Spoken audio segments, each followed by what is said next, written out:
Mahimo na malabyan sa mga motorista ang access road sa Paliwan River sa Antique. Subong man ang detour road sa Banwa sa Miagao. Ining gintutukan ni Tess Ordales.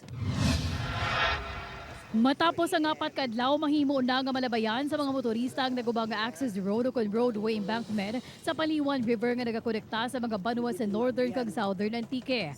Kahapon sang kaagahon sa ginpahanugutan ang mga salakyan nga makalabay sa lugar base man sa kumpirmasyon sa DPWH Antique. Sabado sang aga sa ginupisahan nga kayuhon sa DPWH ang access road matapos nga nagdubo na ang level sang tubig sa suba. Miyerkules ang naguba ang access road matapos nagtaas ang tubig dulot sang pagulan. Rason nga sa mga motorbangka anay nagsakay ang mga residente nga luyag magtabok sa suba. Domingo sa ngagas ang ginbuksan sa dalago nga truck sa iban pa nga mga salakyan nga nagabugat sa 10 ka tonelada pataas ang detour road sa Uyungan, Miagao, Iloilo. Ini ang base sa rekomendasyon sa municipal engineering matapos nakita ang pagnubos ang tubig sa suba.